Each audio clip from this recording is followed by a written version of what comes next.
All right. Welcome to the review session, everybody. Thank you for joining. So today we're going to go over um, signal sequences, like the nuclear import-export cycle, and gene expression regulation. And if you guys have any other questions about this week's material or stuff we've covered so far, please let us know. We can go over that too. And throughout this whole session, please feel free to stop us and let us know if you have questions, use the chat, stuff like that. And we'll do our best to monitor it. So yeah, we'll get started here. Also, let me know if my writing is unreadable, if I do have to write, because it's often not readable. Okay, so the first thing I wanted to reiterate is stuff about signal sequences. I know a lot of people have had questions about this stuff, and it's a little tricky to follow. The biggest thing is this chart that we've talked about in class a little bit. I don't know if Laura's posted it to the Moodle page yet, but it is here. This is one of the most useful charts for this section. So we'll go back over this chart throughout this whole session. So regarding signal sequences, like as it says in this chart, so when a protein is being translated, it starts in the cytoplasm on a free ribosome. All of them do. And in order, and if it, how do I say this? So if it has an ER localization sequence, it'll go to the ER, it'll bind to a signal recognition protein, it'll dock to the ER, and then it automatically enters the ER in a process called co-translation. If a protein is going to the nucleus, it cannot have an ER or nucleus or mitochondria, then the protein cannot have an ER signal sequence, because if it has an ER signal sequence, it'll never get the chance to interact with important or any other molecule that'll bring it to the nucleus or mitochondria. So I'll say that one more time. If a protein is going to the nucleus, it cannot have an ER signal sequence.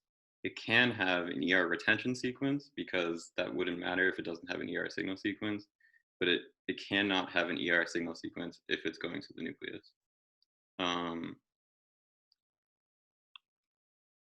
Any protein that is secreted has to go through the endomembrane system. Do you guys know what the endomembrane system is?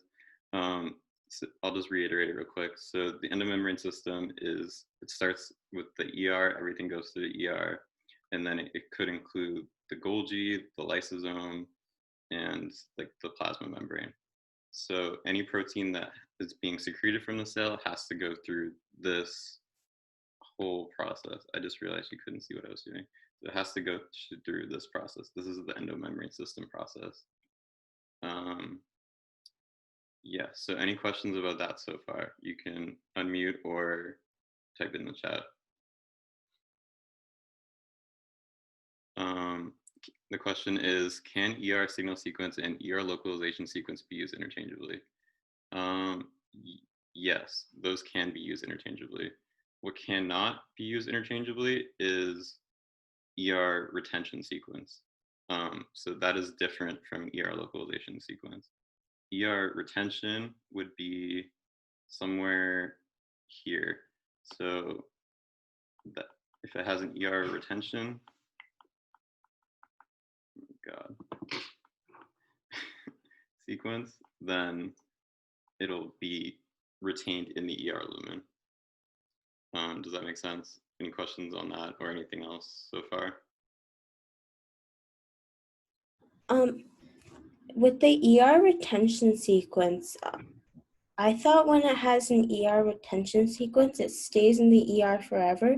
But like this chart is showing that it's transported to a Golgi vesicle. So doesn't that mean it's leaving? Yeah, that's so. Like one of the things with this chart is Laura didn't make it. So when Laura talks about ER retention. If it has an ER retention, then it'll stay in the ER. This chart is from a different class, and I guess it is possible for it to continue moving, but if Laura says that a protein has an ER retention sequence, then it'll stay in the ER. Does that make sense? Yeah.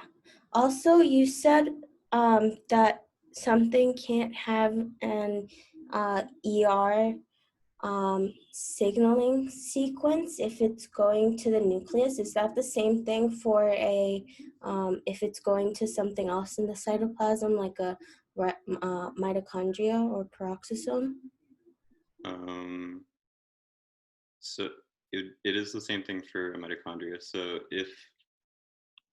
if a protein has an ER signal sequence, then it will never get the chance to go to the nucleus or the mitochondria or chloroplast or anything like that. Because when a protein has an ER signal sequence, then it is immediately dragged to the membrane of the ER. So it doesn't get a chance to interact with any molecules on the cytosol that would bring it to the mitochondria or the nucleus. Does that make sense? Yeah. Okay. If it has the ER signal sequence, then it could go to the lysosome or the Golgi or something like that, because that is following the ER pathway.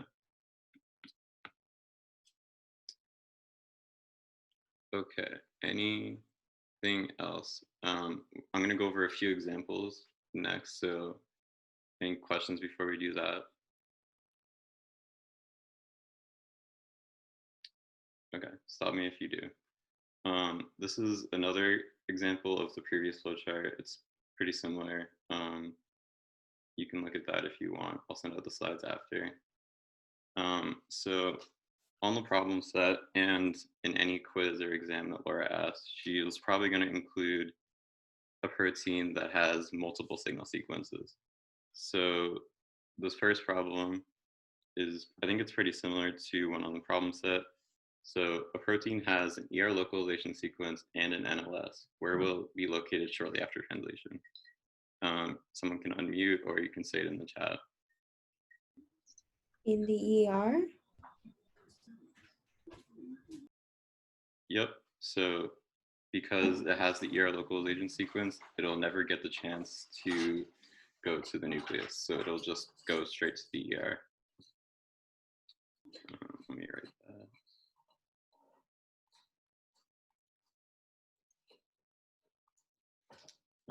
Okay, number 2. Oh wait, is that Wait, yeah. for number 1, is the reason why that happens because the NLS is like farther back in the sequence, or are they both close to the N terminus? Sort of. The first thing to be translated is the ER signal sequence. And when that is translated, the signal recognition particle she talked about briefly in a lecture, the signal recognition particle drags the protein to the ER membrane. So, and when it's attached to the membrane, it just goes straight into the ER. So it never has a chance to be in the cytosol. And the cytosol is where a thing like important is, that which is necessary for the protein to go into the nucleus.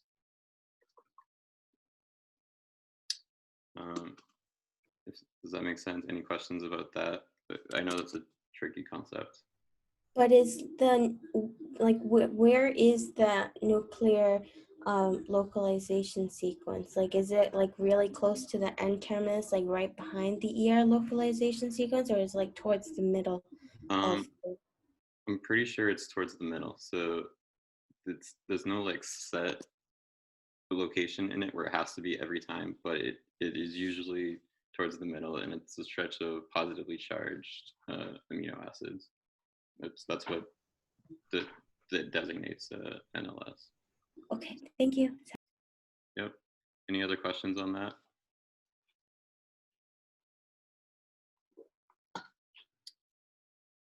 Okay. Number 2, a protein has an NLS and an ER retention sequence. Where will it go? Is it the nucleus? I mean, the nucleus, because the retention sequence shouldn't have any effect on it. Yep, exactly. So the ER retention sequence is different from the ER localization sequence or the ER signal sequence. Those two can be used interchangeably. Yeah, so the protein will pretty much ignore the ER retention sequence, and since it has an NLS, it can bind to important and go into the nucleus. That makes sense for everybody?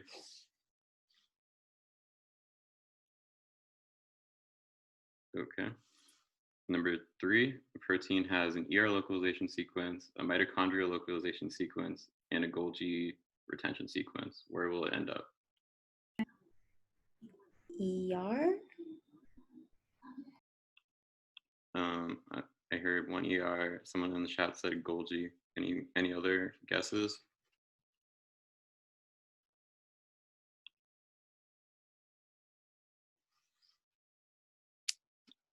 No. The protein will not just disappear. So, okay, so we're gonna go back to this chart so far. So the question is, protein has an ER localization sequence, mitochondrial localization sequence, and a Golgi retention sequence. Where will it go? So going back up to our chart, we see that it has an ER signal sequence. So it will not go here. So it will start going down this chart. It is not anchored into the ER, so it won't stay in the ER. Now we look if it then it goes to the Golgi via vesicles. If it has another, now we look in to see if it has another signal, and we know that in the problem it said that there's a Golgi retention sequence, so we know that it'll be retained in the Golgi. Any questions about that logic? This is where the chart becomes super useful. You just want to go through this like for every problem like this. Quick question. Yep. So if it had a mitochondrial localization sequence, what did you say would happen to it? In this case or just in general? I guess both. So in this case, it kind of ignores the mitochondrial localization sequence because it starts directly in ER because of the ER localization sequence. So it'll never get a chance to like read the mitochondria sequence. So it'll ignore that. If it didn't have the ER signal sequence, then it would just go to the mitochondria. Does that make Okay, I sense? see. Yeah, thank you. Okay. Why does it ignore if they're both on the N-terminus? I think it's just how proteins kind of work. So like whenever there is a ER signal sequence, then I don't know how, I keep saying this the same way, but I don't know how to say it another way. So whenever there is an ER signal sequence, the protein gets immediately dragged to the ER. So it starts in the cytosol over here, and then when it has an ER signal sequence, it is immediately dragged to the ER. So once it's on the membrane of the ER, then it is immediately translated inside the ER. And if it's inside the ER, once it's inside the ER, it never comes out. So it'll never have a chance to go to mitochondria or the nucleus or anywhere else. Does that make sense? I don't know how to explain it a different way.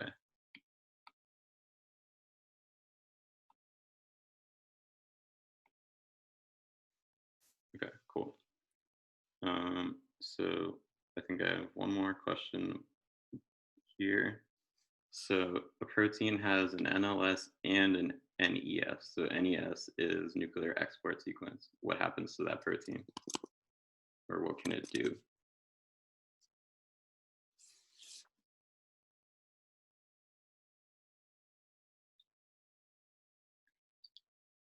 This protein is going to be able to freely move in and out of the nucleus because it has both the localization and export sequence. And in order to move in and out, you need both.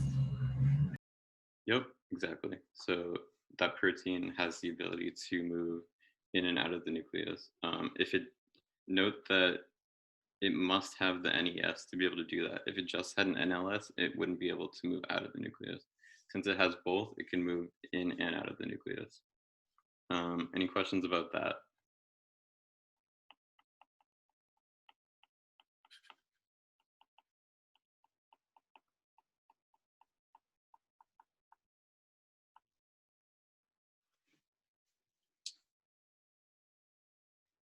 Okay. So I'm going to talk about nuclear import and export next. But before I do that, just some of the key parts of nuclear import and export are GEFs and GAPs. So I want to make sure that we're pretty clear on the role of each of these first. So how, like, the key thing with these is to use the name of each of the proteins. So we'll start with GEF. So a GEF is a guanine nucleotide exchange factor. And in the name is exchange. So the role of GEF is to exchange GDP for GTP. How does it do this? So when so the way GEF changes GDP for GTP is it causes a conformational change in RAN, which reduces its affinity for GDP. And so GDP will diffuse, I can try to draw this, but it won't be pretty. So this is RAN, and this is right here is its binding pocket. So when GEF is attached to RAN, then normally the GDP is in the binding pocket, right? If it's RAN GDP. But when GEF comes in and attacks RAN, RAN changes its shape and it loses its affinity for GDP. And that allows GTP to diffuse into the binding pocket. It diffuses into the binding pocket because GTP is in a much higher concentration in the nucleus than GDP. So that allows it to move in and replace GDP. I like to think of GEF as a kind of shovel. So it kind of shovels GDP out of the nucleus, out of the binding pocket of RAN, and allows GTP to come in. And this is important. So GEF is only in the nucleus.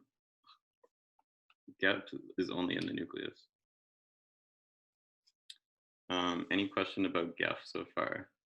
I can ignore my shitty drawing. Bad drawing. Sorry. One question. Yep. What do you mean when it says it causes a conformational change? A conformational change is a change in shape. So when it changes its shape, then affinity changes. Okay, thank you. Oh, and also I wanted to note that anytime we're talking about affinity, you should be prepared for Laura to ask about KD. If you guys remember what KD is the dissociation constant. So I will have a question about that soon. But just be prepared. Anytime you see affinity, be prepared for that to be paired with a question about KD. So now I'll talk about gaps. So again, use the names. So GAP is a GTPase activating protein. And the role of GAP is to hydrolyze GTP to GDP. And how it does this is, so RAN is a GTPase, but without GAP, it's really slow. So GAP is kind of, it's a protein, but it acts as an enzyme sort of. So what it does is it increases the rate of reaction, so of the hydrolyzation from GTP to GDP. If you guys don't know, GTP stands for guanine triphosphate, so guanine with 3 phosphates on it. GDP stands for guanine diphosphate, so guanine with 2 phosphates on it. So it removes a phosphate from GTP to make it GDP. And what that does is allow the cargo protein to be released. And I'll talk about that when I talk about nuclear import and export. Any questions about GAP so far, or GEF?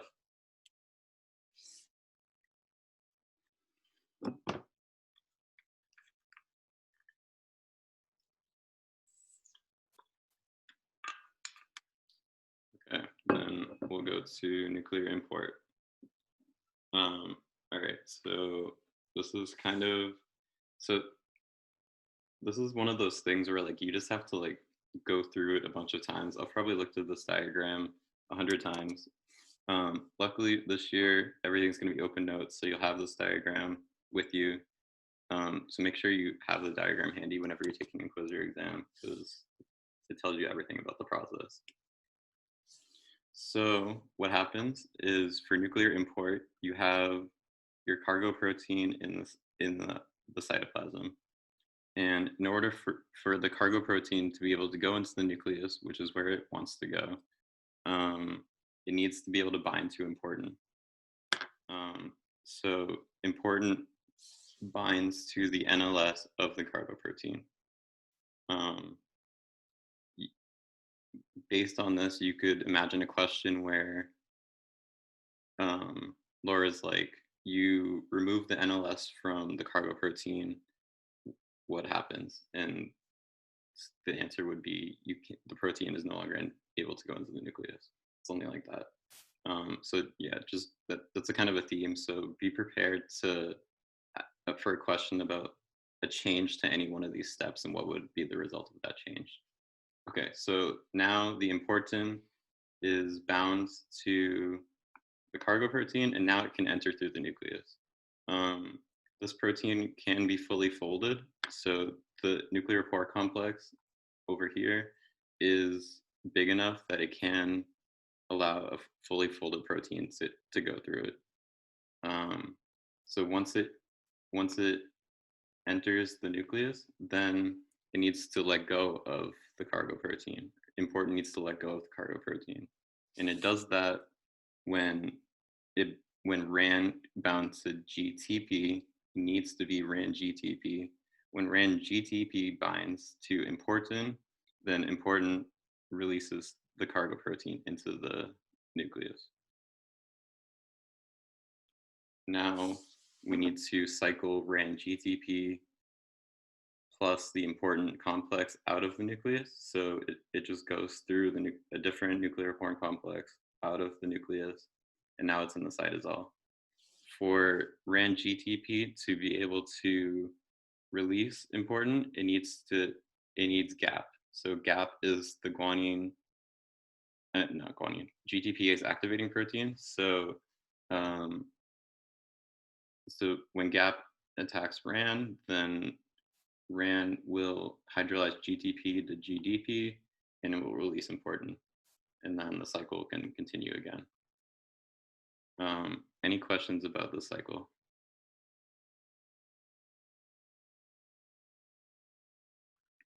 So, like I was mentioning before, the GEF is important when the protein is in the nucleus. So normally there's GDP RAN like in the nucleus, but in order for important to release the cargo, it needs to be RAN GTP. So GEF needs to change out the GDP for the GDP.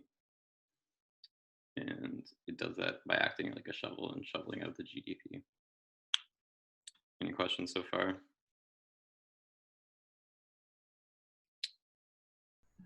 Okay. Wait. So, GEF is pulling the GDP out of the RAN pocket, and then the GAP is just changing the shape of the RAN. Yes, GEF is pulling the GDP out of the binding pocket so GTP can diffuse in. GAP does change the shape of the RAN, and it does that by hydrolyzing GTP to GDP. So it needs to change the shape for it to release important, and it does that by hydrolyzing GTP to GDP. Does that make sense? Thanks. Sorry. Okay. Any other questions on this stuff?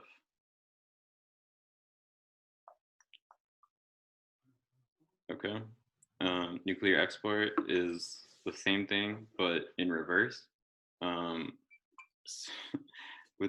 So we start with exportin is in the nucleus and it needs to bind the cargo protein that wants to go out of the nucleus. So exportin will bind to the NE as the nuclear export signal sequence of the cargo protein. And then in order for it,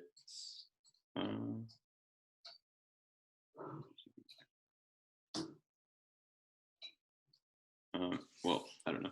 I don't know exactly what's the order of 1, 2. It's not really super clear in this diagram, but in RAN GTP, it's the same thing. So RAN GTP needs to be able to, RAN needs to be in its GTP state, so its active state, to be able to bind exportin and the cargo protein. Once it's bound to RAN GTP and it has that whole complex here, then it can leave the nucleus. In order for the cargo protein to let go, you again need to hydrolyze GTP to GDP. And then once that happens, it'll release the exportin and then it can go back into the nucleus. Any questions about that part? Otherwise, we can go into some practice questions with this stuff.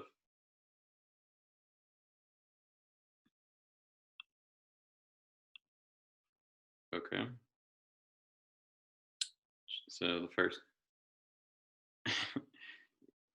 yeah. So first question in the practice problem, GEFs are located in the nucleus during import and export.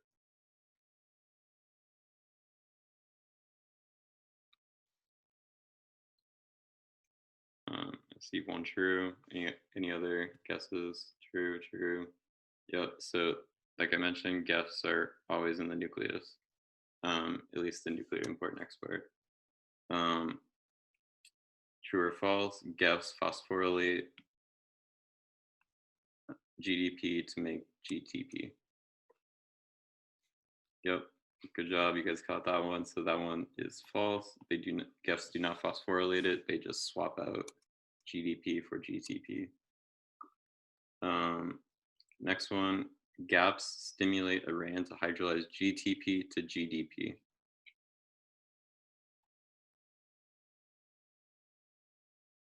Yep, a bunch of trues. So that is how GAPs work. They activate their GTP as activating protein. They activate the intrinsic ability of RAN to hydrolyze GTP to GDP. Last true or false, GDP is in higher concentration than GTP in the nucleus. A little bit of a mixed response there. So GTP, guanine triphosphate, is at a much higher concentration than GDP in the nucleus. That's what allows GTP to be able to diffuse into the binding pocket after RAN-GEF shovels out the GDP. So once the GDP is shoveled out, then GTP is in higher concentration, so it'll diffuse into the binding pocket and kind of kick GDP out. Okay, so these are a little trickier. What would happen if the KD between important and the cargo protein was greatly decreased? Remember that KD is a dissociation constant.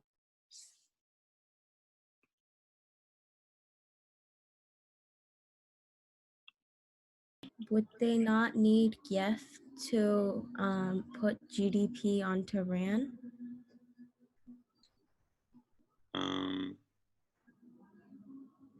You still need GEF always, but like Jessica said, the affinity would be much stronger. So what do you think is the effect of the affinity being much stronger? Like, what would happen?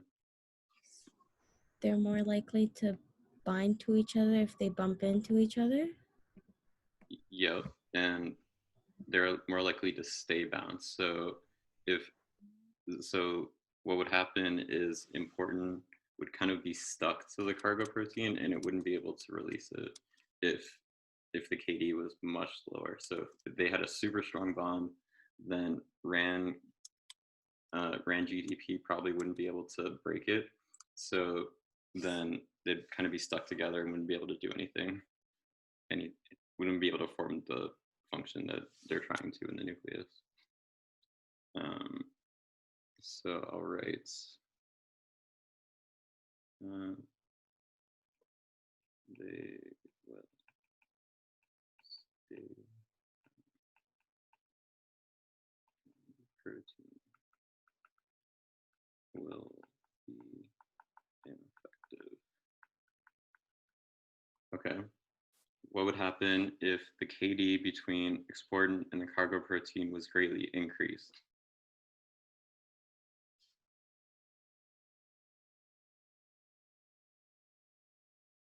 Any guesses for this one?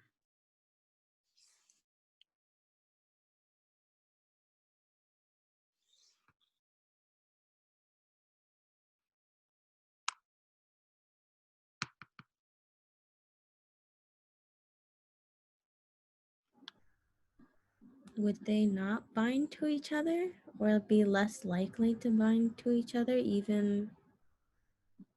Yep, exactly. So if the KD was greatly increased, then they might bind, but they're just gonna let go it's like very quickly, so they wouldn't be able to like move together.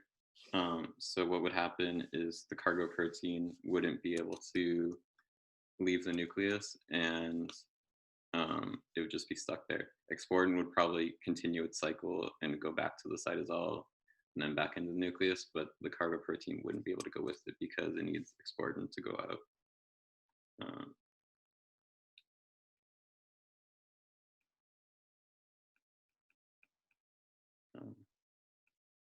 Sorry again about my horrible handwriting.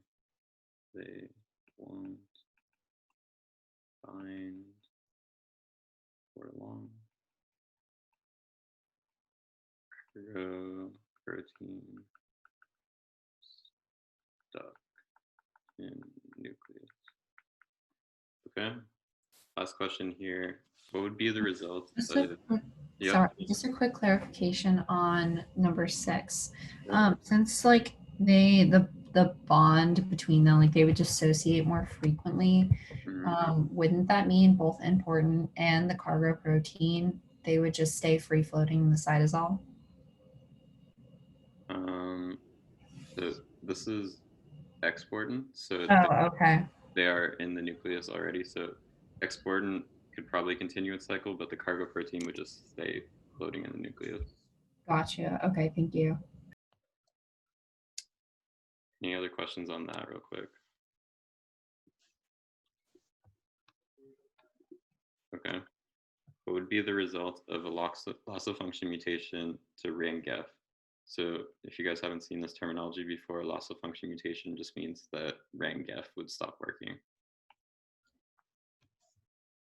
Does it matter if it's nuclear import or export? I was thinking about both, but it's similar effects. You could talk about both. I mean, it's just like slightly different, but same concept, slightly different result. So then wouldn't that mean that the GDP won't be able to leave RAN and GTP won't become RAN GTP? Yep, exactly. So what is the effect of that? It won't the exportin, no wait, hang on. RAN GTP won't be able to bind to exportin, the cargo protein, I think. Yep, that's the case in the export cycle. What about the import cycle? For the import cycle,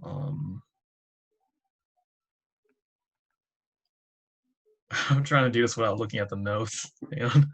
Do you want me to go up to the? Here's the chart.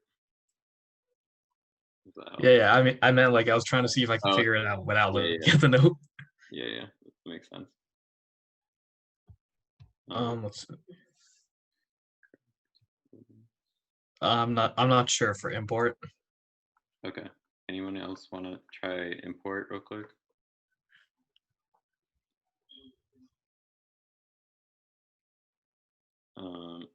Okay, just for time's sake, I'll do it real quick. So in the import cycle, if there was a loss of function mutation to GEF, then important would never be able to release the cargo protein. So important would be stuck to the cargo protein. It wouldn't be able to release it, and I don't know if it would bring it back out. I don't think so, but I think they would just be, both of them would be stuck together in the nucleus. Any questions about that? I'll write that real quick. Important stuck to cargo in nucleus. Okay.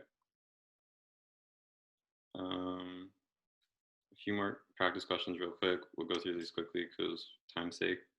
The mitochondrial signal sequence is cleaved off after transport, and the ER signal sequence is not. What happens? Hold on.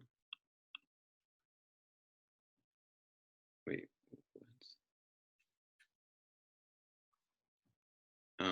I don't know what I'm asking with that. Ignore that. Oh wait, no, sorry. These are true and false. Sorry. Okay, so true or false? The mitochondria signal sequence is cleaved off after transport, and the ER signal sequence is not. False? I believe it's true. I thought the ER signal sequence was cleaved off when it went into the ER. Yeah, I mean, yeah, sorry, false because they both get cleaved off. Yes, you're right. So the mitochondrial signal sequence is cleaved off, and the ER signal sequence is also cleaved off. So both of those cleave off their signal sequence. That is true. Sorry about that. True or false? A protein can enter in the nucleus while fully folded. True? Yep, that is true. The nuclear pore complex is big enough for that to happen. Okay, a misfolded Did we say protein- number 1 was false? No, I misspoke first. I was reading it wrong. So number 1 is true. It's true because they're both cleaved off. Sorry about that. Wait, but it says the ER signal sequences is not, so it should be false because they both get cleaved off. Shoot. Is the ER signal sequence cleaved off? I forget. It's cleaved off by the peptidase as soon as it's localized inside the ER. Okay, then I guess it is. Yeah. Wow, I'm really sorry about that question. I thought I was going crazy for a sec there. Yeah. After Oh, the that's my mitochondria, bad. then it could be cleaved off, if that's what it was asking. Yeah, I know for a fact that the mitochondrial signal sequence is cleaved off. I'm not 100% positive about the ER, but I'm pretty sure it is. So this would be false, yes. Okay, sorry about that. It's the other way around for me. I knew for a fact the ER signal sequence was cleaved off. I wasn't sure. Yeah, the ER signal sequence is definitely cleaved off. Yes, okay. Moving on. Misfolded protein with an NLS may not be able to go into the nucleus. Are we to assume that the misfolded protein NLS sequence is no longer on the surface? Yes, that's what's implied.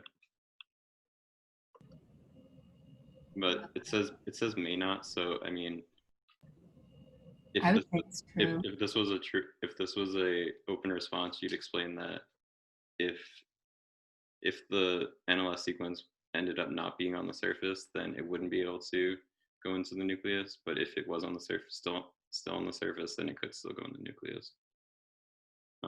But true or false, because it says may not, then it is true. Write that before I forget. Okay. A protein with an NLS can move back and forth between the nucleus and cytosol. True or false? False? Yep, that is false because it needs an NLS and an NES. And last one, a protein that enters the ER won't go back into the cytosol. True? Yep. Yeah, it's true. So that's one of the key concepts. So once a protein is in the ER, then it's kind of stuck there, or it's stuck within the endomembrane system. So it it will never go back into the cytosol unless it's in the unfolded protein response, which I don't think we've talked about yet. So don't worry about it. Okay. Any questions about this? Anything I've covered so far? If not, we're going to move on to gene expression regulation.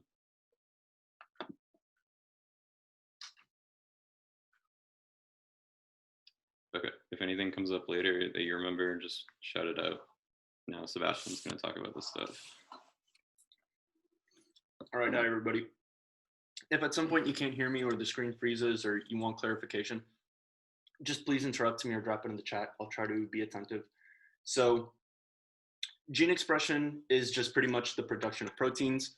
Obviously, proteins are very important for the cell, so it ought to be very carefully regulated and very carefully processed. So just as a quick review of central dogma, you have your genetic material. A protein comes in, takes like a fragment from your overall DNA, it makes an mRNA, and then that mRNA translates into a protein. So in eukaryotes, transcription always happens in the nucleus, translation always happens in the cytosol. Remember that in eukaryotic cells, they're always divided by the nuclear envelope. But whereas in prokaryotes don't have a nuclear envelope. So technically everything is just the cytosol. So transcription and translation can be done simultaneously. Okay, any questions about that? If I'm going too fast, like please stop me.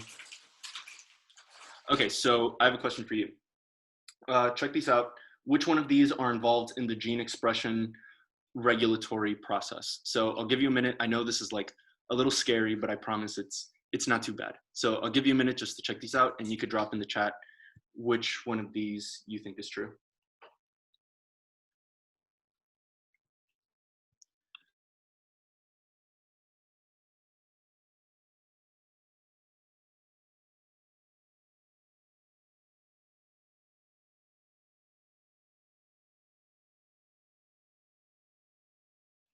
Does anybody have an idea?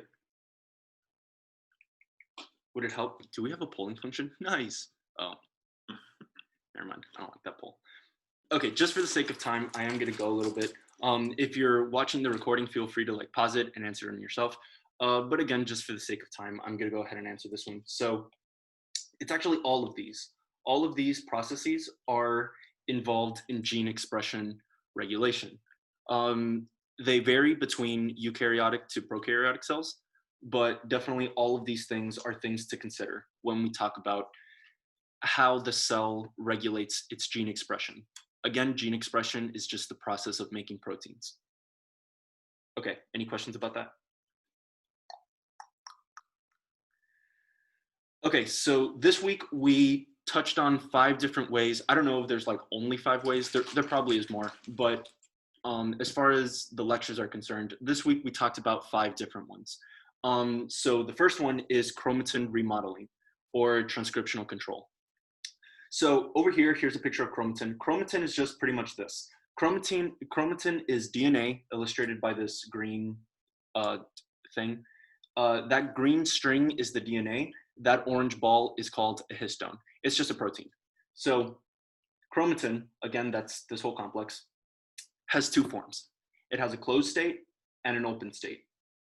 So in its open state, when it's freely spaced out, like you see over here in the bottom, RNA polymerase and transcription factors are allowed to squeeze in here. They're allowed to bind into the loose DNA. So that's the open state. In the closed state, which is illustrated up here, in the closed state, the chromatin is way too compact together. It's way too compact, so the RNA polymerase and all those transcription factors literally cannot like bind to the DNA because it's so closely wound together. It just can't fit in. So that's the first way that gene expression is regulated. The cell can control its chromatin, whether it could be open and ready for something to be transcribed or closed and it doesn't want anything transcribed. So I have a true or false question for you here. And again, you could just drop it in the chat or you could say it out loud. Eukaryotic and prokaryotic cells have very similar transcriptional controls. True. I would say false because prokaryotes don't have any chromatin. Oh wait, yeah, never mind. Yes, you're right. It is false. It is false. Prokaryotes, they don't necessarily have chromatin. They have like a very different thing. For the sake of this class, we just won't call it chromatin. But you are right. Transcriptional control is very different between prokaryote and eukaryotic cells. So again, this is false. They have very, very different processes. So yes. Okay. Any questions about that? Okay. Okay. In addition, this is still like the first step. This is still chromatin remodeling, but this is just a little bit more on the RNA polymerase and transcription factors. So the RNA polymerase, again, this is probably just like a review for some of you. RNA polymerase is just the thing that makes mRNA. Its only purpose is to transcribe the DNA and create the RNA transcript. That's all it does. But transcription factors help take the RNA polymerase onto the DNA. They help attach it to the DNA, and they also regulate the rate of transcription. So some transcription factors promote transcription, so they help the polymerase transcribe whatever, and some even suppress it. So if a cell doesn't want something suppressed, or it doesn't want a particular protein, like it doesn't want a protein produced as often, it would probably send out some transcription factors that play a role in suppressing the transcription of that gene. Okay, any questions about the two? Okay. Okay, so another way is RNA modification or processing. Okay, so before the mRNA could leave the nucleus, so right after the RNA polymerase has transcribed the RNA cannot just be transcribed and then go out and leave the nucleus. It has to be modified. It has to be adapted before it could leave the nucleus. So what it does is, the first thing that it does is it adds a guanine cap at the 5' end. It's covalently attached. The guanine cap, or the 5' G cap, whatever you want to call it, the 5' cap, it just pretty much protects it against nucleases that exist in the nucleus, and it increases the overall stability of mRNA. So again, the 5' G cap, it protects it against nucleases, which cleave those phosphodiester bonds, and it increases the mRNA stability. So another thing that it does is it has to splice the introns. So as you probably know, an intron is a non-coding region. It doesn't code for anything. So introns must be spliced out before that transcript can be translated. If you try to translate a protein while there's a bunch of introns in there, you're gonna get a really messed up protein. So the introns must be spliced before it can leave the cell. The third one is adding the poly-A tail at the 3' end. So the poly-A tail, again, it increases the overall stability of the mRNA molecule, and it actually plays a role in nuclear nuclear export. Okay, so those are like the three main things. So in this step 2, I guess we'll call it, before the RNA could leave the nucleus, it has to be modified. The way it does it is it adds the 5' G cap, it splices out the introns, and it adds the poly-A tails. Why those things are important, I put here in the subsections, so you can review those on your own time. Okay, any questions about that? Sweet, now I have a question for you. So you're a student and you accidentally boiled your mRNA before the mRNA was translated. After you translated it, you noticed that the protein was not functioning correctly. So you, the student who made a mistake, you suspect that the boiling damaged the 5' G cap, and that's ultimately what's misfolding your protein or what's messing up your protein. So this is your speculation right now. Do you think this is do you think this is right to speculate? And if you don't, could you propose maybe a different reason as to why your protein is not functioning correctly? You could turn on your chat or drop it in the chat. I feel like dropping in the chat would be a little longer, so if you want to unmute yourself, that'd be awesome. please.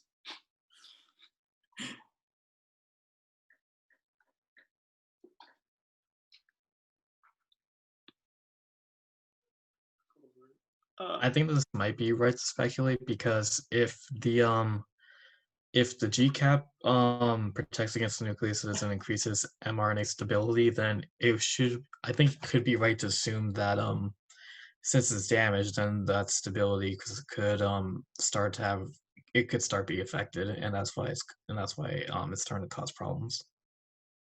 But actually, then again, we aren't really told what problem it is. That's true. That's true. Okay, so here's how I would approach this question. So the 5' GCAP, is there any way to go back to like the screen? Sorry, the 5' GCAP, remember, is covalently attached to the mRNA or to the RNA molecule. So remember that covalent attachments are very, very strong attachments. It's going to take a lot more energy than just boiling your thing to get rid of a covalent bond. It's going to take like some crazy serious conditions. Definitely boiling will not affect covalent bonds. So that's one indication that a damaged 5' GCAP is probably not your best guess. Another guess is that you know that the protein was made, you know it was translated. The issue was that it was, okay, I just said that it's creating a problem. But you know that the protein is not functioning like you want it to. But for a protein to not function, you need a protein in the first place. And again, if your 5' GCAP is compromised, then it could be in danger of getting destroyed by the cell's nucleases.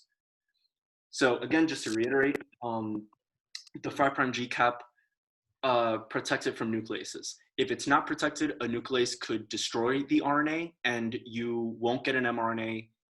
Obviously, there's nothing to leave the nucleus if you don't have an mRNA, so nothing could be translated. So this one is probably not the best guess. The guanine cap damage is probably not the best assumption that that's what's going on. Could you guess what might actually lead to a problem? Maybe with 2 or 3? Maybe the poly-A tail.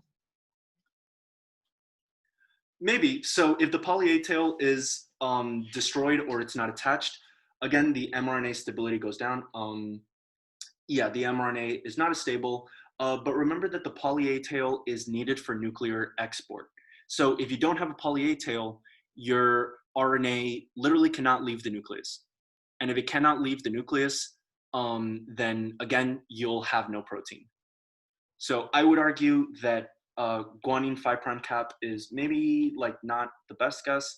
I would also argue that a poly-A tail attachment issue is also not the best guess. Because again, if your poly-A tail was not attached, it could not leave the nucleus. And if the RNA cannot leave the nucleus, you can't have a protein. So if these were my 3 options, right? Obviously, there's like a million things that could be wrong with a damaged protein. There's a million things. But in like this context, like just for this, I would argue that intron splicing is probably the best bet. If your introns were not spliced out of your protein, you have literally hundreds of amino acids being translated that are not supposed to be in there. So think about all the hydrophobic amino acids, all the charged amino acids that you would accidentally be getting because the introns weren't spliced out. That would seriously affect the conformation or the folding of your protein. So that would probably be your best guess as to why your protein is not working the way it should. Does that make sense? I know it's a little tricky, but Yeah, it actually makes a lot more sense now that you explained it. yeah, okay, no problem. Okay, any questions about this so far? Yeah, I just have a quick follow-up. Because this is specifically saying that like we boiled over our mRNA, it makes sense why the introns are working. But I also thought like because we're boiling, I know non-covalent bonds are affected, but that's something that's really only happening once your protein is formed. So I don't know if that would also be a reasonable answer.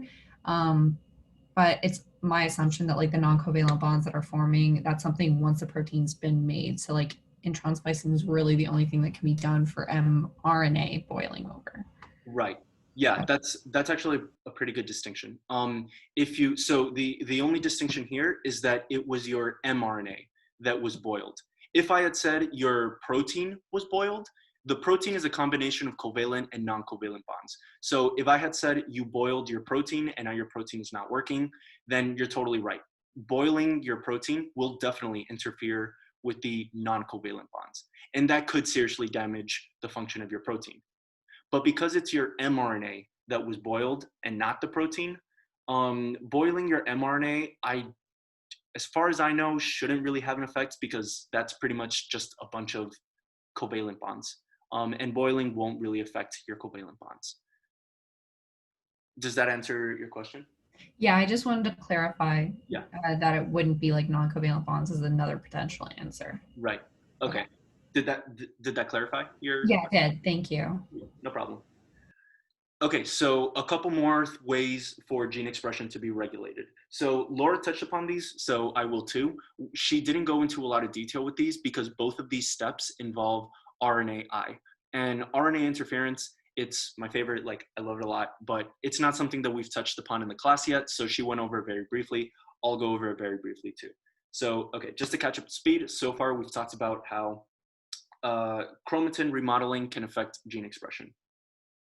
How the mRNA gets processed, that could also affect gene expression.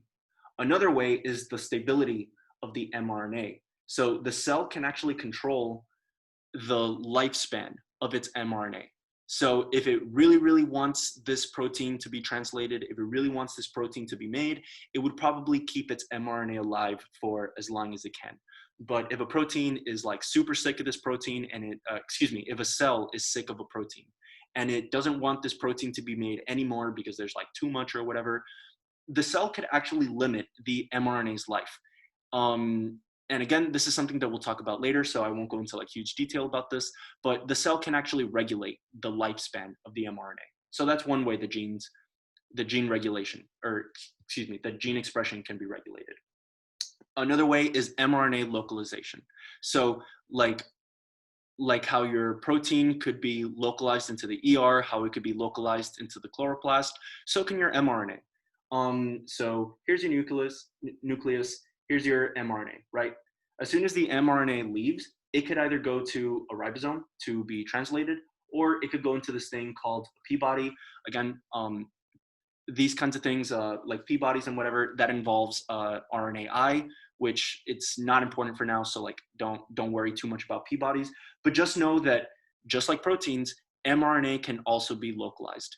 It could go to a ribosome, or it can go to a P-body for it to be recycled, which is what I said here. Is it going to the ribosome? Is it going to a P-body? Again, it involves RNAi, which we won't talk about now. The next step is kind of important. So let's say the cell had just made the mRNA transcript, and this mRNA is bound for a ribosome. If it's bound for the ribosome, then obviously that mRNA is going to be translated to create a protein. This is also a step in gene expression regulation. So an mRNA bound for the ribosome could be sequestered to a protein bound for a ribosome must be sequestered by proteins. Okay, so once again, here's your nucleus, here's your mRNA transcript, here's your ribosome, right? Ribosome. Here's your mRNA. For your mRNA to get from here all the way to here, it needs to be transported with the help of some proteins. It needs to be taken there. So that's what these proteins are useful. I don't really know the names. Don't worry too much about that. Just know that there are proteins involved taking the mRNA to a ribosome.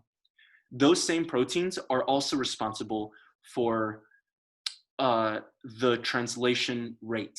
So those same proteins that are dragging your mRNA to the ribosome also affect how well it could bind to the ribosome.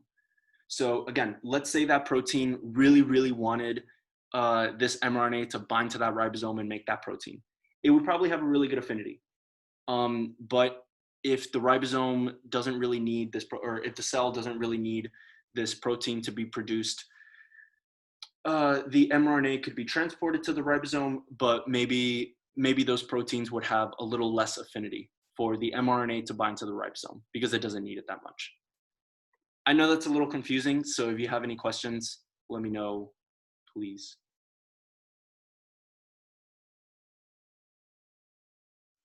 Okay. Okay, so those are pretty much like the 5 steps that we've talked about so far. We probably will come back to those later in the course, but that's what we've talked about so far. So this is a really good chart. I like it a lot. So this is the process of what happens in eukaryotic gene expression. And it's pretty much everything that we talked about. Transcriptional control involving like chromatin, RNA processing control, which is like the G prime, 5 prime G cap, poly A tail, things that affect splicing out the introns, whatever, ultimately making your mRNA. It leaves the nucleus into the cytosol and it could do whatever. So that's the process for eukaryotic cells. For prokaryotic, I modified this table a little bit. Notice that there's no nucleus membrane because obviously prokaryotic cells do not have a nuclear envelope. So again, with transcriptional control, it is very, very different. Prokaryotic cells, they have like a way different thing than the chromatin in eukaryotic cells. So this step is almost like, it's not super relevant for prokaryotic cells. And honestly, neither is this step. This step is super important in eukaryotic cells because the RNA in eukaryotic cells, if this is your nucleus and this is your ribosome, the RNA has to go from the nucleus all the way to the ribosome. And that's a pretty scary journey. So the RNA needs to be very heavily protected with the 5 prime cap, with the poly A tail, whatever. But in prokaryotic cells, as you probably know, transcription and translation happen simultaneously. So your RNA really doesn't need to be translated, it doesn't need to be processed because that RNA molecule is pretty much going to be immediately translated. Like as it's being transcribed, it's also being translated. So this step is also not really important for prokaryotic cells. Obviously neither is this one. Yeah, actually, wait a minute. Yeah, actually this I don't think exists like at all. It's in the nucleus already. Yeah, exactly. Right. Yeah. Okay. So this step like actually isn't even relevant at all for prokaryotic cells, because the mRNA obviously does not need to be transported or localized anywhere. It's being translated the minute that it's being transcribed.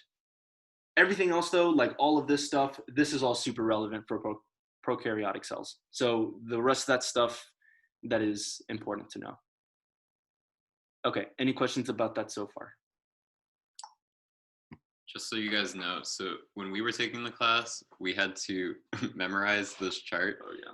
Like she didn't tell us we had to memorize it, but the question on the exam was literally just filling in this chart with the word bank. Because the tests you're taking are open book, you'll be able to see this chart, so you won't have a question directly like that, but you should know the differences between eukaryotic and prokaryotic. That's what she's gonna ask questions about. Right, exactly.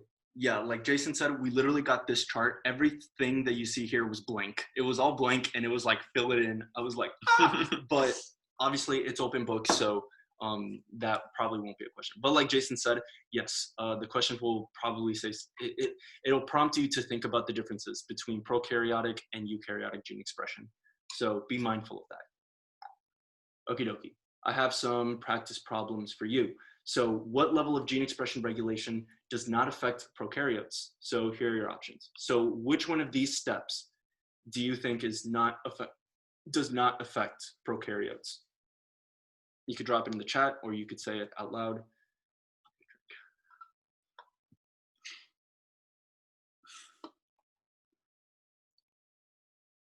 Please answer. Just kidding. You don't have to. But please do it.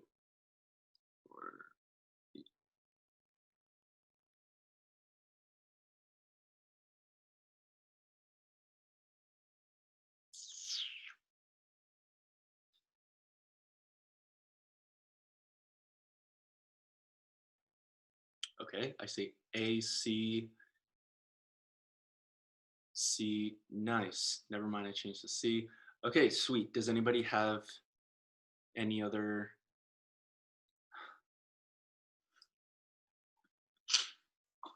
Okay, I'm so sorry, but the answer is actually B.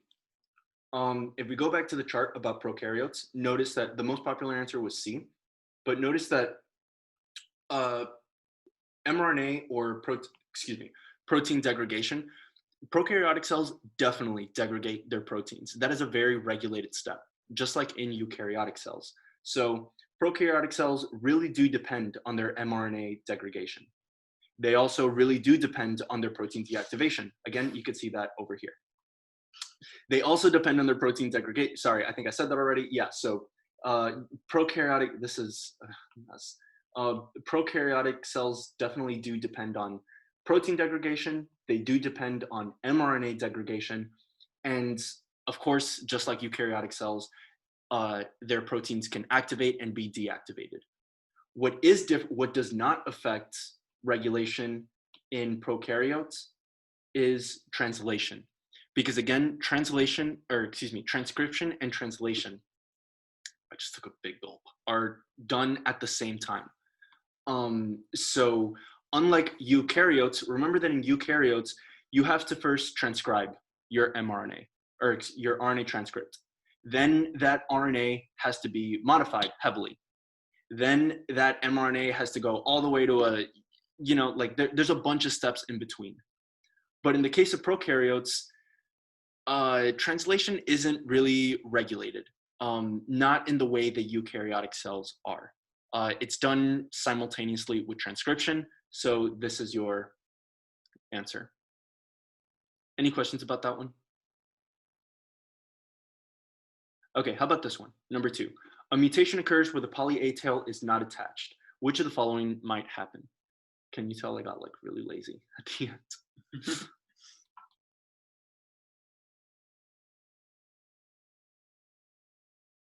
Please answer.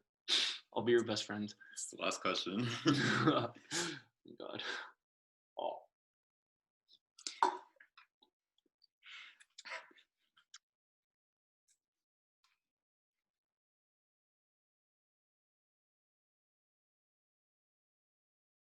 Wait a minute.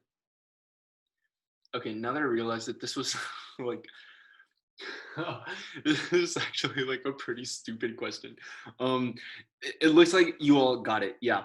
The answer is A. But if you notice, D is like pretty much like the same. Well, yeah. Okay, you guys are definitely right. Wait. Yeah. Okay. A mutation occurs where the poly A tail is not attached. Yes. If the poly A tail is not attached, the RNA transcript is not as stable, and because the ends are not protected, it is in danger of being attacked by a cell's nuclease, and it can damage the RNA. So this is definitely an option. Option B is not an option. Do you guys know why B cannot be true, or why it should not be true? Well, if the poly A tail is like, if something's wrong with it, the mRNA isn't going to be able to be exported, so no protein should be made. Perfect. Yes. So here's your nucleus, here's your ribosome. If you're missing your poly A tail, your mRNA can't even leave the nucleus. So with no poly A tail, you can't leave the nucleus, you can't go to the ribosome, no protein can be translated, and obviously there will be no protein to be misfolded. So you're totally right. All of these answers are kind of silly, but yes, A is your best bet. And just to clarify, like poly A tails and the 5' cap, if either one of those are gone, nucleases have the potential of destroying the RNA. Yeah, so the key thing to know with 5' cap and poly A tail is that they provide stability and protection for the mRNA. So if either one of those are gone, then the mRNA is like very at risk of being degraded by a number of things. Any more questions? All right, if not, that's pretty much it. If you have any questions, you can say it now or email us and we'll get back to you as soon as possible. Thanks for coming, everybody. We appreciate it. And we'll post the recording in the slides, so I'll send an email. I love you. All right, thanks, everyone. Thank you guys so much. Really appreciate it. Have a good Friday and a good rest of your weekend. Happy Friday.